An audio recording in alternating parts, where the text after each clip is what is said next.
ఉగాది మనందరం కూడా ప్రత్యేకమైనటువంటి గౌరవ ప్రతిపత్తులతో చేసుకునేటటువంటి పండగ ఈ ఉగాది పండగ.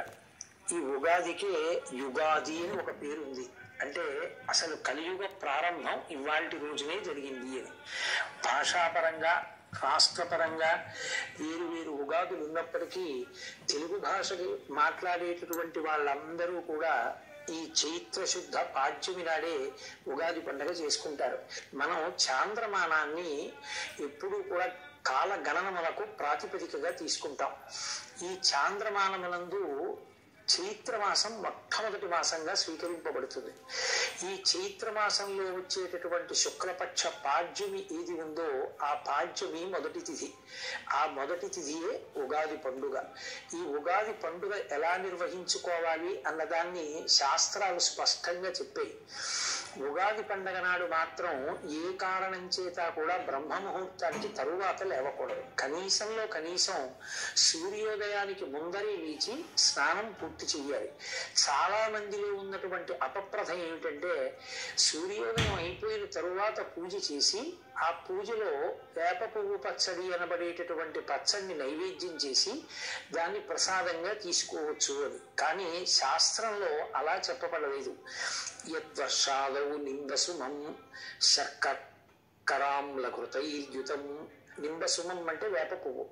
అది వర్షాదౌ సంవత్సర ప్రారంభంలో శర్కరాంల ఘృతైర్యుతం. శర్కర అంటే పంచదార. కానీ పంచదార అన్నప్పటికీ కూడా దేవతలకి నైవేద్యం చేసేటటువంటి ప్రసాదంలో నిలవదోషం లేనటువంటి పదార్థమైన బెల్లాన్నే వాడతాం కాబట్టి బెల్లము అని అక్కడ అర్థం చేసుకోవలసి ఉంటుంది. శర్కరాంల ఘృతైర్యుతం. అందులోకి పుల్లని పదార్థాన్ని చింతపండు రసాన్ని చేర్చి కొత్త చింతపండుని ఘృతైర్యుతం ఆవు నీతిని కూడా కలిపి అలా తయారు చేసినటువంటి పదార్థం ఏదుందో దాన్ని భక్షితం పూర్వయామేస్య తద్వర్షం సౌఖ్యదాయకం. దాన్ని ఎప్పుడు తినాలని చెప్పారంటే పూర్వయామమునందు తినాలి అని. పూర్వయామమునందు అంటే సూర్యోదయాత్ పూర్వమే తినాలి. సూర్యోదయాత్ పూర్వం ఆ పచ్చడి తినాలి అంటే అది భగవంతుడికి నివేదన జరిగి ఉండాలి కదా. భగవంతుడికి నివేదన జరిగి ఉండాలి అంటే పూజ పూర్తయి ఉండాలి కదా. పూజ పూర్తయి ఉండాలి అంటే స్నానం పూర్తి అవ్వాలి కదా.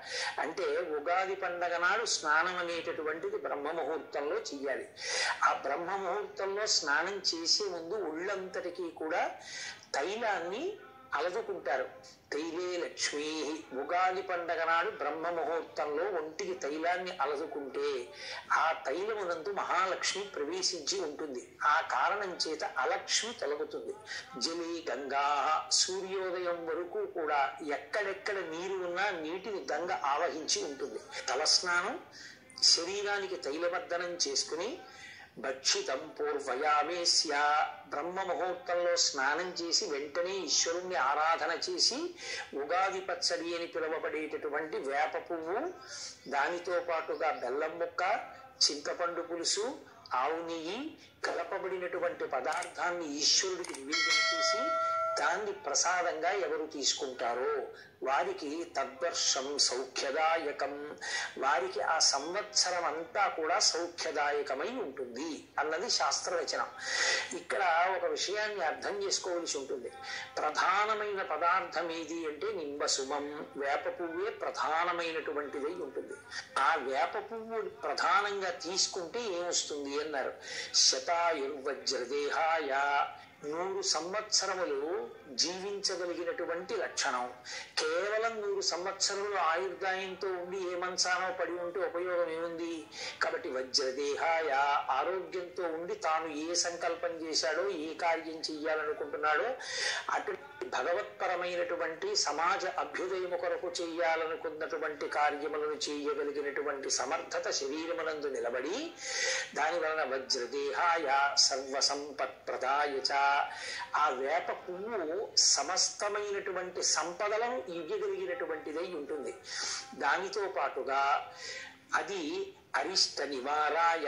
అరిష్టములను నివారిస్తుంది. భక్షితం నింబదళం అని ఆ నింబదళాన్ని నింబ పుష్పాన్ని తీసుకుంటారు. ఈ నింబ అన్న మాటకి ఇంత ప్రఖ్యాతి వేప పువ్వుకి ఎందుకు ఇంత గొప్పతనం వచ్చింది అని పరిశీలనం చేసినప్పుడు మనకు ఒక విషయం అవగతం అవుతుంది. అమరకోశంలో నింబ అన్న మాటని మహానుభావుడు వ్యాఖ్యానం చేశాడు. నింబ అన్న మాటకు అర్థం ఏంటంటే ఆరోగ్యం నయతీతి నింబ. వేప పువ్వు తిన్నట్లయితే ఆరోగ్యము నిలబడుతుంది. ఆరోగ్యము నిలబడడానికి చైత్రమాసంలోనే వేప పువ్వు రావడం, చైత్రమాసంలో మొట్టమొదటి తిథి అయినటువంటి ఉగాది నాడే వేప పువ్వు పచ్చడి తినడం. దీని వెనక ఉన్న మర్మం ఏమిటి అంటే యమధర్మరాజు గారి యొక్క దంష్టలు కోరలు 2 ఋతువులలో బయటికి వస్తాయి. అవే వసంత శారదానేవా, వసంత ఋతువు, శరత్కాలము, శరదృతువు. ఈ 2 ఋతువుల యందు యమధర్మరాజు గారు ఒక్కొక్క కోర బయట పెడతాట. అది వసంత ఋతువులో చైత్ర శుద్ధ పాడ్యమి నాడు ఆ కోర బయటికి రావడం మొదలవుతుంది. కాబట్టే వడగాట్పులు మొదలైనటువంటి వాటిల్లో జనం విశేషంగా పడిపోతారు. అలా పడిపోకుండా యమధర్మరాజు గారి పాశములకు చిక్కకుండా శరీరమునందు ఆరోగ్యం నిలబెట్టగలిగినటువంటి అనుగ్రహ శక్తిగా పరదేవతయే వేప పువ్వుగా ఆ కాలమునందు పరిఢవిల్లుతుంది అని శాస్త్రవాక్యం. శారదా నవరాత్రుల్లోనూ అమ్మవారికే పూజ, అలాగే వసంత ఋతువులోనూ లలితాపరాభట్టారికా స్వరూపానికే పూజ.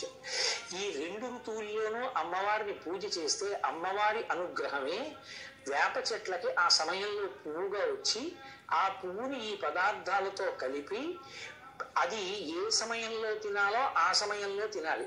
అనారోగ్యంతో ఉన్నటువంటి వ్యక్తి వైద్యుడి దగ్గరికి వెడితే ఏదో పొద్దున్న 1 మాత్ర, మధ్యాహ్నం 1 మాత్ర, రాత్రి 1 మాత్ర వేసుకోండి అంటాడు. 7 రోజులు ఒక్కొక్క రోజు 3 మాత్రలు వేసుకోమన్నారు. 7 రోజులని కలిపి 7 3 21 ఒక్కసారి వేసుకుంటే తగ్గిపోదా అని వేసుకోం కదా. అలాగే ఆయన చెప్పినట్లు వేసుకున్నట్లే శాస్త్రకారుడు చెప్పినట్టే ఆ ప్రసాదాన్ని తీసుకోవాలి. అందుకే భక్షితం పూర్వయామేస్య, ఎవరు బ్రహ్మ ముహూర్తంలో స్నానం చేసి వేప పువ్వు పచ్చడి తింటారో ఈశ్వర ప్రసాదంగా, అటువంటి వారందరికీ కూడా పరదేవతానుగ్రహంగా ఆరోగ్యము సిద్ధిస్తుంది. ఆరోగ్యము అంటే యమధర్మరాజు గారి యొక్క కోర బయటికి వచ్చిన కారణం చేత విస్తరించినటువంటి ఉపద్రవ స్వరూపమైనటువంటి భయంకరమైన వ్యాధులను తట్టుకోగలిగినటువంటి శక్తి వస్తుంది.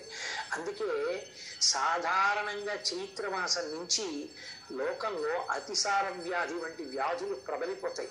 అవన్నీ అంటు వ్యాధులు, కళ్ళకలకలు రావడం, అతిసార వ్యాధి రావడం, అమ్మవారు అన్న పేరుతోటి చర్మ సంబంధమైనటువంటి వ్యాధులు రావడం, ఒంటి మీద మచ్చలు పైకి తేలడం, ఇవన్నీ అంటు వ్యాధులై చాలా తేలిగ్గా ఒకరి నుంచి ఒకరికి సంక్రమించడం జరుగుతూ ఉంటుంది.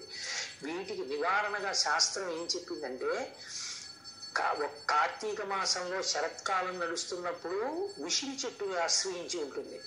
అదే వసంత ఋతువు ప్రారంభమైనప్పుడు చైత్రమాసంలో వేప పువ్వుని ఆశ్రయించి ఉంటుంది. వేప పువ్వుగా అమ్మవారు ఉంటుంది. అందుకే ఆ ప్రసాదాన్ని స్వీకరిస్తాం. దేహారోగ్యం నిలబడుతుంది. సాధారణంగా చైత్రమాసం నుంచి లోకంలో అతిసార వ్యాధి వంటి వ్యాధులు ప్రబలిపోతాయి. అవన్నీ అంటు వ్యాధులు, కళ్ళకలకలు రావడం, అతిసార వ్యాధి రావడం, అమ్మవారు అన్న పేరుతోటి చర్మ సంబంధమైనటువంటి వ్యాధులు రావడం, ఒంటి మీద మచ్చలు పైకి తేలడం, ఇవన్నీ అంటు వ్యాధులై చాలా తేలిగ్గా ఒకరి నుంచి ఒకరికి సంక్రమించడం జరుగుతూ ఉంటుంది. వీటికి నివారణగా శాస్త్రం ఏం చెప్పిందంటే, కార్తీక మాసంలో శరత్కాలం నడుస్తున్నప్పుడు ఉసిరి చెట్టుని ఆశ్రయించి ఉంటుంది. అదే వసంత ఋతువు ప్రారంభమైనప్పుడు చైత్రమాసంలో వేప పువ్వుని ఆశ్రయించి ఉంటుంది. వేప పువ్వుగా అమ్మవారు ఉంటుంది. అందుకే ఆ ప్రసాదాన్ని స్వీకరిస్తాం. దేహారోగ్యం నిలబడుతుంది. ఇక 2, అటువంటి ప్రసాదాన్ని స్వీకరించినప్పుడు అందులో షడ్రుచులు కలగలిసిపోయి ఉంటాయి. జీవితం అనేటటువంటిది కేవలం సుఖాలు, కేవలం దుఃఖాలు అనుభవించడానికి వచ్చింది కాదు. కేవలం సుఖాలు అనుభవించాలి అంటే ఇక్కడ ఉండరు, దేవతగా ఉంటారు. కేవలం దుఃఖమే అనుభవించాలి అంటే ఇక్కడ ఉండరు, ఏ మత్స్యలోకంలోనూ ఉంటారు. సుఖము దుఃఖము రెండూ కూడా అనుభవించాలి అంటే మనుష్య శరీరంలోకి వస్తాడు. సుఖ దుఃఖములు రెండూ అనుభవిస్తున్నప్పుడు ఒకసారి పొంగు ఒకసారి కుంగు రాకుండా తుల్య నిందా స్తుతిర్మౌని సంతుష్టో ఏనకేనచిత్ తనికేత స్థిరమతి భక్తిమాన్ మే ప్రియో నరః అంటాడు గీతాచార్యుడు. సమమైనటువంటి స్థితిలో ఉండి పొంగు కుంగు లేకుండా ఏదైనా భగవంతుని యొక్క అనుగ్రహంగా అనుభవించగలిగినటువంటి అధ్యవసాయంతో కూడిన బుద్ధిని పొంది ఉండాలి అంటే ఈ రుచులతో కూడిన ప్రసాదాన్ని భగవంతుని యొక్క అనుగ్రహంగా తీసుకున్నప్పుడు అందులో రుచి చూడం, ప్రసాదం అని దాన్ని నోట్లో వేసుకుంటాం. ఏదో చిన్న కష్టం రావచ్చు ఆ సంవత్సరంలో, ఆ చిన్న కష్టం వచ్చినంత మాత్రాన పరమేశ్వరుడు నాకు ఈ కష్టాన్ని ఇచ్చాడు అనేటటువంటి బాధ చేత ఈశ్వరుని యొక్క స్మరణ విడిచిపెట్టకూడదు, ఆయన పాదములను విడిచిపెట్టకూడదు. ఆ భక్తి అలాగే నిలబడి ఉండాలి. ఏ జన్మలో చేసిన పాపమో ఈ కష్టం రూపంతో పోయింది కాబట్టి ఇప్పుడు ఒక అనుభవం వచ్చింది నాకు, ఆయన పాదముల యందు విస్మృతి కలగనంత కాలం మనం హాయిగా పరమేశ్వరుడి చేత నిరంతరము రక్షింపబడుతుంటాం. అదిగో ఆ బుద్ధి కలగాలి అని కోరుకోవడమే ఆ ప్రసాదం స్వీకరించడంలో ఉన్నటువంటి ప్రధానమైనటువంటి మర్మం. ఇప్పుడు ఆ ప్రసాదాన్ని స్వీకరించి ఆ రోజున తప్పకుండా దేవాలయ దర్శనం చెయ్యమని చెప్తున్నాయి శాస్త్రాలు. కాబట్టి ఆ దేవాలయ ప్రాంగణానికి చేరుకుని ప్రదక్షిణం చేసి పరమేశ్వరుడికి నమస్కరించి ఆయన యొక్క అనుగ్రహానికి పాత్రులు కావాలి. 3 పంచాంగ శ్రవణం చేస్తారు. పంచాంగము అంటే 5 అంగములతో కూడుకున్నది అని.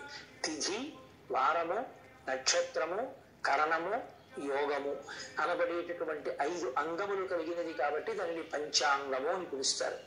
ఇంగ్లీష్ క్యాలెండర్ ఉందనుకోండి, ఏదో ఒక డేట్ మాత్రమే ఉంటుంది. ఆ డేట్ ఒక్కటి చూసి ఈ పని చెయ్యాలా ఈ పని చేయకూడదా అంటే ఏం తెలుస్తుంది? ఏం తెలియదు. కానీ సనాతన ధర్మమునందు జ్యోతిష శాస్త్రము వేదమునకు ఉపాంగము. అది విరాట్ పురుషుడికి నేత్రస్థానమై ఉంటుంది. జ్యోతిషము కన్ను కనుక రాబో కాలంలో జరగబోయేటటువంటి విశేషాల్ని, గ్రహముల యొక్క కదలికలని లెక్క కట్టడానికి అనువైనటువంటి ప్రజ్ఞని సంతరింపచేశారు భారతీయ ఋషులు. అందుకే గ్రహణం ఎప్పుడు వస్తుందో, ఎన్ని గంటలకి పట్టుకుంటుందో, మధ్యకాలం ఏదో, దట్టంగా ఎప్పుడు ఉంటుందో, ఎప్పుడు విడిచిపెడుతుందో కూడా పంచాంగ కర్తలు నిర్ణయం చేయగలుగుతున్నారు. అంటే ఇతర దేశాల్లో ఈ గ్రహణం గురించి పరిశోధనలు జరిగే నాటికే మన భారతీయ ఋషులు పంచాంగాలలో గ్రహణాన్ని లెక్క కట్టగలిగారు అంటే వారి దార్శనికత అర్థం చేసుకోవచ్చు. లెక్క కట్టి మనకి చెప్తారు. ఆ లెక్క కట్టి చెప్పినప్పుడు తప్పకుండా వెళ్ళి ఉగాది నాడు పంచాంగ శ్రవణం చెయ్యాలి.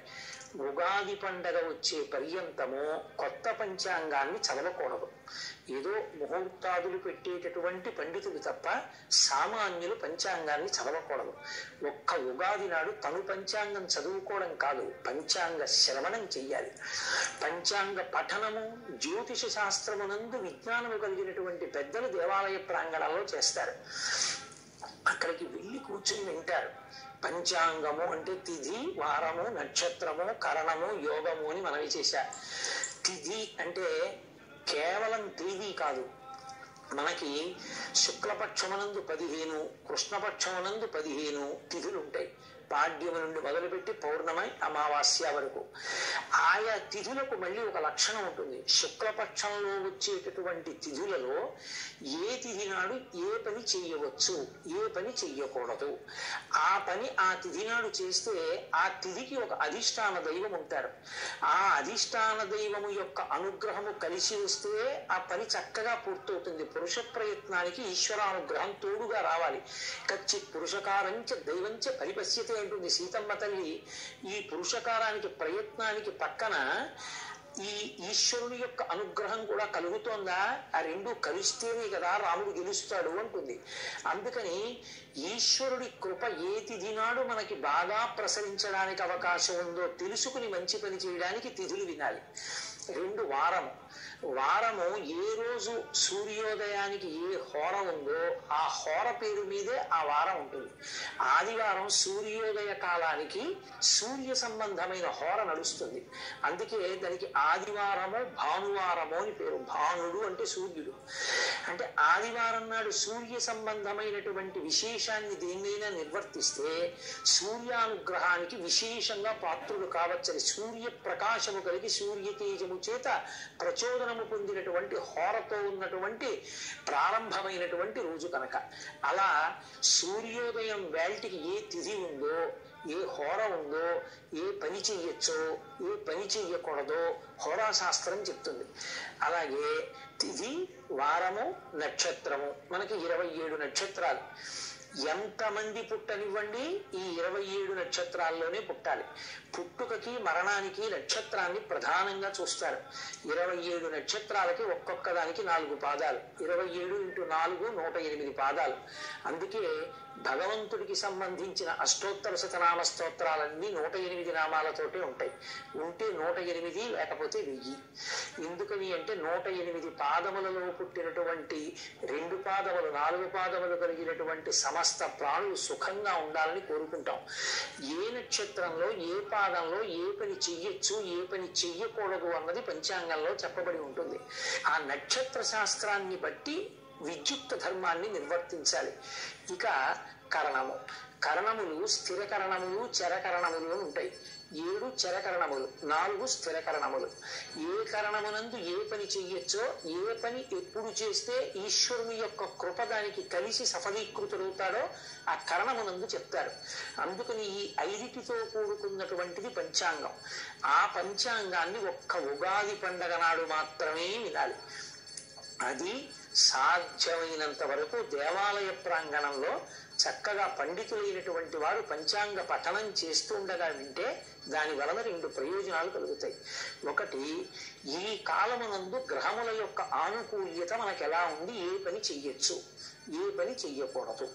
పంచాంగంలో చెప్పబడిన విధంగా మనం తెరచాపని మార్చుకుంటే జీవితం భద్రంగా ప్రయాణం చేస్తుంది. ఇప్పుడు ఎవరో కొంతమంది ఏలినాటి శనిలో ఉన్నటువంటి వాళ్ళు మొదలైన వారు ఉంటారు. నేను మీతో ఒక మాట చెప్తాను, బాగా జ్ఞాపకం ఉంచుకోండి. ఎవరు పరమేశ్వరుని యొక్క పాదములను గట్టిగా పట్టుకుని పూజ చేస్తారో వాళ్ళ జోలికి శనీశ్వరుడు కూడా వెళ్ళి బాధ పెట్టాడు. కానీ కర్మ ఫలితం పోవాలి కదూ. బాధ పెట్టడం అన్నది నిష్కారణంగా అనేక ఊళ్ళు తిరగవలసిన వాడు చక్కటి తీర్థయాత్రలు చేసి ఎన్నో దేవాలయాలు దర్శనం చేస్తాడు. ఇటు బాధపడవలసినటువంటి వాడు సంతోషకరంగా భగవత్ సేవలో తరించిపోతాడు. ఎప్పుడు ఆ శనీశ్వరుడికి ఆదేశం వస్తుంది గ్రహానికి, ఆయనని బాధ పెట్టవద్దు సుమా, నువ్వు గ్రహంగా ఆయనని ఎంతవరకు క్లేశాన్ని కల్పించాలనుకుంటున్నావో అది ఒక్కటే కల్పించు, కానీ ఆయన మనసు ప్రహృష్టంగా ఉండకుండా మాత్రం పాడు చేయడానికి వీల్లేదు. భగవద్భక్తితో కూడుకుని ప్రవర్తిస్తే మనం ఇప్పుడు ఇటువంటి కాలమునందు ఉన్నాం కనుక మనం ఈ జాగ్రత్త తీసుకోవాలి అని తెలుసుకుంటే మరింత సంతోషకరమైన జీవనం చేయడానికి పంచాంగ శ్రవణము అవకాశాన్ని కల్పిస్తుంది. సంవత్సర కాలంలో మన ఆదాయ వ్యయాలు ఎలా ఉంటాయి, రాజపూజ్యమో అవమానమో ఎలా ఉంటుంది, గ్రహగతులు ఎలా ఉంటాయి, భార్యాబిడ్డలు ఎలా ఉంటారు, బహుశా గ్రహముల యొక్క ప్రభావం చేత మనకి క్లేశం కలిగేటటువంటి కాలం ఎప్పుడు ఉండొచ్చు, మనం ఏ దేవతల ఆరాధన విశేషంగా చెయ్యవలసి రావచ్చు, వీటి గురించి ఒక అవకాశాన్ని ఏర్పాటు చేసుకుంటే ప్రమాదకరమైన వ్యాధి రాకుండా ముందుగానే వ్యాధి నిరోధక టీకా వేయించుకున్న వాడిగా భగవంతుణ్ణి అర్చన చేసి ఆ ప్రమాదానికి మనం గురి కాకుండా మనని మనం రక్షించుకోవడానికి అటువంటి అవకాశం కలుగుతుంది. అందుకే పంచాంగ శ్రవణం తప్పకుండా చేస్తారు. ఇక ఈ నందననామ సంవత్సరానికి సంబంధించినంత వరకు శుక్రుడు ప్రధానమైనటువంటి స్థానముల యందు ఉన్నాడు, పక్కన చంద్రుడు ప్రధానమైన స్థానాల్లో ఉన్నాడు.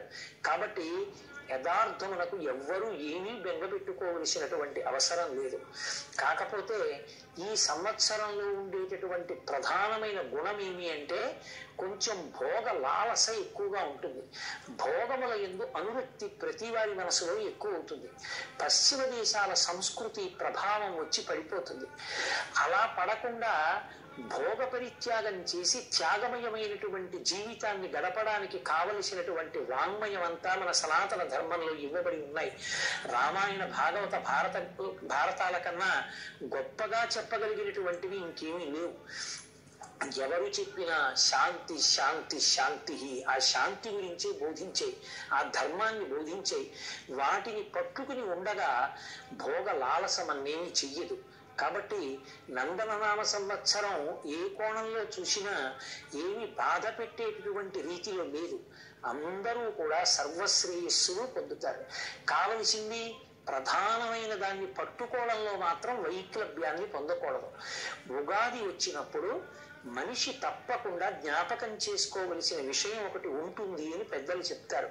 ఒక సంవత్సరం గడిచిపోయింది అంటే ఆయుర్దాయంలో ఒక ప్రధానమైనటువంటి ఘట్టం పూర్తయిపోయింది. కాలము మాత్రం ఇంకా తిరిగి రాదు. ఉగాది పండుగ నాడు తప్పకుండా ఎవరికి వారు చేసుకోవలసిన హెచ్చరిక అంటూ ఏదైనా ఉంటే కాలము యొక్క విలువను గూర్చి మాత్రమే. కాల కలయతామహం అంటాడు కృష్ణుడు భగవద్గీతలో. ఆయన కాలస్వరూపుడు లెక్క కడతాడు. కాలము యొక్క విలువ తెలుసుకుని మనం జీవుడిగా ఇవాళ ఈ శరీరంలో ఉన్నాం, కానీ వేరొక శరీరాన్ని పొందినప్పుడు కూడా సుఖం పొందాలి అంటే కేవలం పరమేశ్వరుని యొక్క భక్తి మాత్రమే కాపాడుతుంది. కాబట్టి కాలాన్ని దుర్వినియోగం చేసుకోకుండా దాన్ని సద్వినియోగం చేసుకునేటటువంటి ప్రయత్నం చెయ్యాలనేటటువంటి ఆంతరమైన హెచ్చరిక ఈ కాలాంతర్గతమైనటువంటి కాల సంబంధమైన పండగ కాబట్టి ఉగాది యందు నిర్దేశింపబడుతుంది. ఇక ఈ ఉగాది పండగకి సంబంధించి ఇంకొక గొప్ప విశేషం ఉంది. ఈ ఉగాది వసంత ఋతువు ప్రారంభం. ఈ వసంత ఋతువులో చైత్ర శుక్ల పాడ్యమి నాడు ప్రారంభం. ఈ పాడ్యమి నుంచి 9 రోజుల పాటు నవరాత్రులను నిర్వహిస్తారు. వాటిని వసంత నవరాత్రులు అని పిలుస్తారు. వసంత ఋతువు పైకి చాలా అందంగా ఉంటుంది. చైత్ర శ్రీమాన్ అయం మాసః పుణ్యః పుష్పితకాననః యవ్వరాజ్యాయ రామస్య సర్వం మే ఉపకల్ప్యతాం అంటాడు రామాయణంలో దశరథుడు. చైత్ర శ్రీమాన్, చైత్రము శ్రీమంతమైనటువంటి మాసము. అన్ని పుష్పించి ఉంటాయి. సంస్కృతంలో మధుమాసము అని పిలుస్తారు. అలాగే వైశాఖ మాసాన్ని మాధవ మాసము అని పిలుస్తారు. ఈ చైత్ర మాసంలోనే అసలు మనిషి ఎలా బ్రతకాలో నేర్పినటువంటి విష్ణువు యొక్క అవతారమై మనుష్యునిగా ఈ లోకంలో నడిచి చూపించిన శ్రీరామచంద్ర ప్రభువు యొక్క ఆవిర్భావం.